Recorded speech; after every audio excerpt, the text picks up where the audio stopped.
America first. A new world order.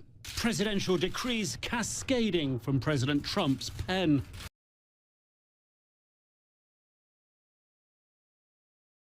My question is fiscal. With 450 million FEMA dollars being reallocated to open Alligator Alcatraz and 600 million taxpayer FEMA dollars being used to now open more concentration camps and ICE burning through $8.4 million a day to illegally detain people, how much does it cost for fascism? How much do the taxpayers have to pay for a fascist country?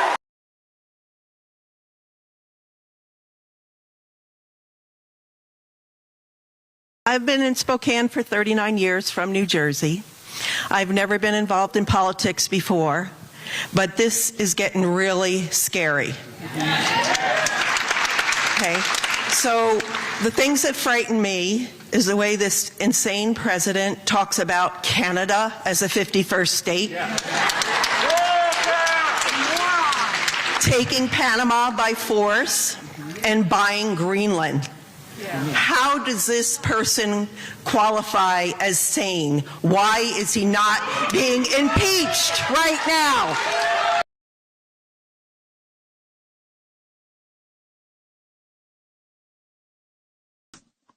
Remember Khrushchev's prediction? This is a sobering reminder. It's almost 62 years since Russia's Khrushchev delivered this. Many of you may not remember his quote, or even were alive when Mr. Khrushchev of the Soviet Union made his remarks. On September 29, 1959, here was his entire quote. Your children's children will live under communism. You Americans are so gullible. No, you won't accept communism outright, but we'll keep feeding you small doses of socialism until you finally wake up and find you already have communism. We will not have to fight you. We will so weaken your economy until you will fall like overripe fruit into our hands. The democracy will cease to exist when you take away from those who are willing to work and give to those who would not. Ian goes on. Remember, socialism leads to communism. So, how do you create a socialist state?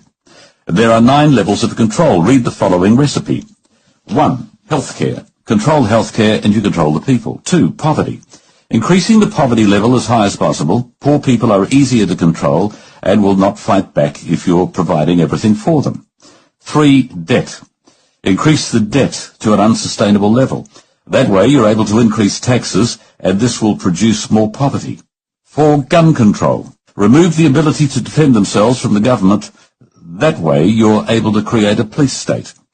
Number 5 is welfare. Take control of every aspect, food, housing, income, of their lives, because that will make them fully dependent on the government. Education. Take control of what people read and listen to and take control of what children learn in school. Religion. Remove the belief in God from the government and schools because the people need to believe in only the government knowing what's best for the people. Class warfare. Divide the people into wealthy and the poor. Eliminate the middle class. This will cause more discontent and will be easier to tax the wealthy with the support of the poor. And number 9, control the media. Not much left for our comrade Jacinda to do. As I read through each point, I realized, while I was reading, just how far we have followed that road. It really is quite devastating. I leave it with you.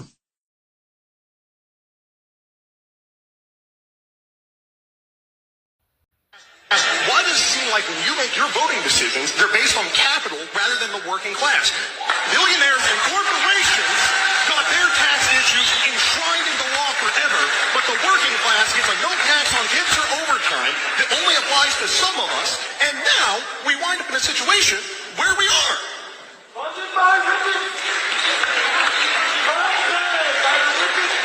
With all due respect, sir, the Republican Party, now more than ever, represents the heart and soul of the working class.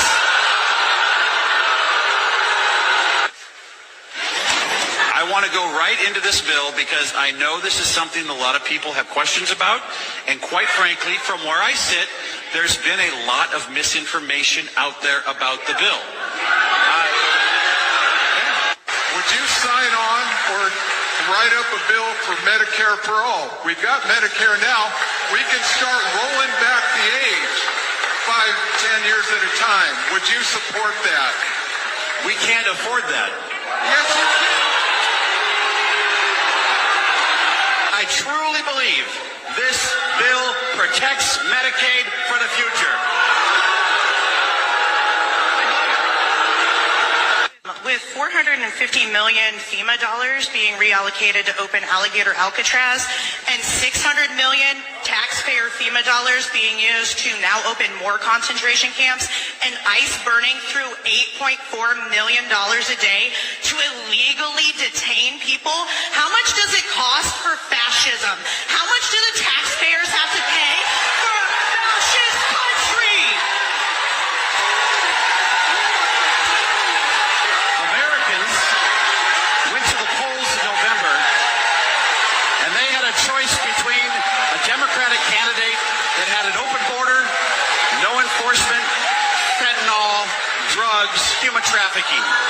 And they had a choice between that and a candidate that said, close the border, get illegal immigrants out of our country. Why does it seem like when you make your voting decisions, they're based on capital rather than the working class? Billionaires and corporations got their tax issues enshrined in the law forever, but the working class gets a no tax on tips or overtime that only applies to some of us, and now we wind up in a situation where we are.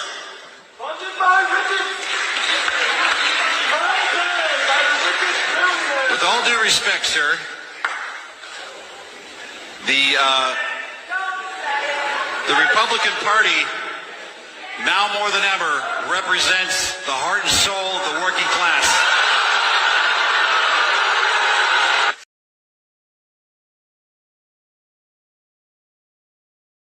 There is nothing the political establishment will not do, no lie that they won't tell, to hold their prestige and power at your expense. And that's what's been happening.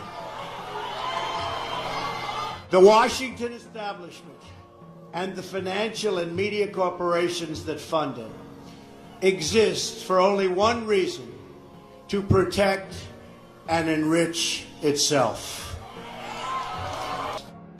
For those who control the levers of power in Washington and for the global special interest, they partner with these people that don't have your good in mind. It's war. And for them, nothing at all is out of bounds. This is a struggle for the survival of our nation. Believe me. This election will determine whether we're a free nation or whether we have only the illusion of democracy, but are in fact controlled by a small handful of global special interests rigging the system, and our system is rigged. This is reality. You know it, they know it, I know it, and pretty much the whole world knows it. The establishment and their media enablers wield control over this nation through means that are very well known.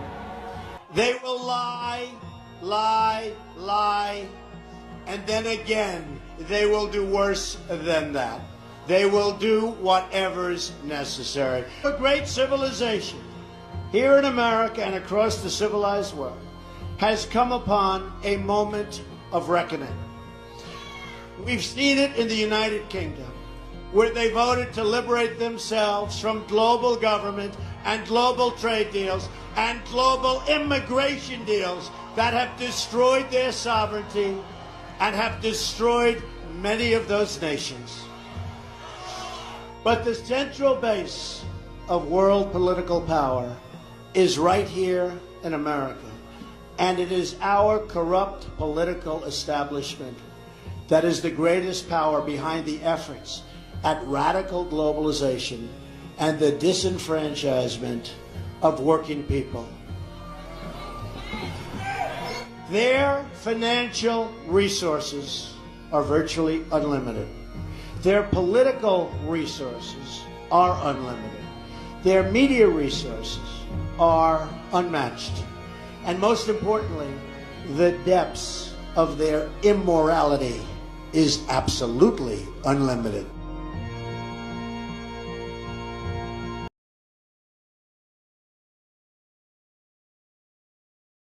Well, the Foundation is the most powerful organization in the world today. They control transportation, education, our news media, the banking systems, plus 37% of the world's major industries. And through their grants to our universities, they can control what is taught. They can control what is taught. Since our last meeting, we've made tremendous progress. And I'd like to say that most of the credit goes to our extremely efficient International Research and Development Committee. I would like to thank each and every one of you for your hard work and dedication to our cause. In reviewing this year's progress, let me say that we have been highly effective in conditioning the people's minds to accept our solution to the world's problems. The energy crisis here in the United States was exceptionally successful worldwide, and we expect similar success with our upcoming food shortage. Our labor leaders have made great progress by causing confusion and work stoppages in all areas of the world.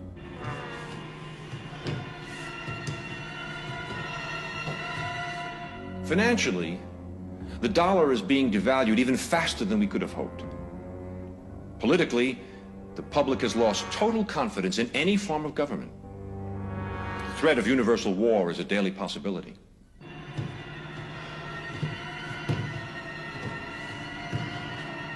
As you know, we ourselves do not need to hold any visible office of leadership. As a matter of fact, it's better that we do not. If we control the finances, news media, food, transportation, energy, we control everything. It is important that you, as world leaders, keep our program before your countrymen. With our World Bank and computer program operational, we now have the capacity to control the financial affairs of every human being on Earth by giving each person his own computer number. Anytime his number is used, we would know his financial situation at once. He could not buy or sell anything without his computer number.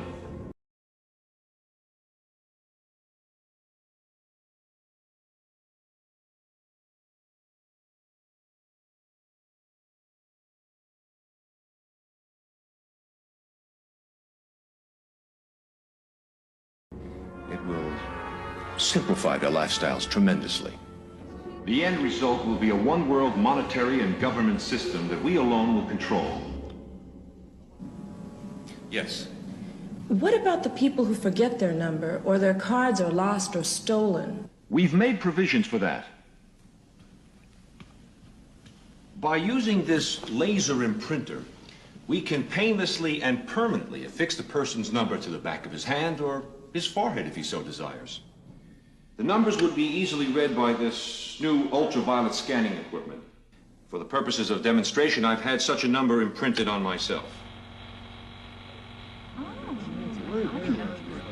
Once this number is imprinted, it cannot be lost nor can it be changed. Now, are there any questions? What about the individuals who refuse to have this number implantation? We expect some minor resistance, especially from highly motivated religious groups. But eventually, hunger will cause even the most zealous to conform to our program. Mr. Chairman, I am concerned about the situation in the Middle East. We've given Russia and Israel a great deal of consideration. Russia is, as you probably already know, considering an invasion of Israel in order to obtain a Mediterranean seaport. Well, our policy is to support such a move and supply Israel with the necessary nuclear weapons to fend off such an attack.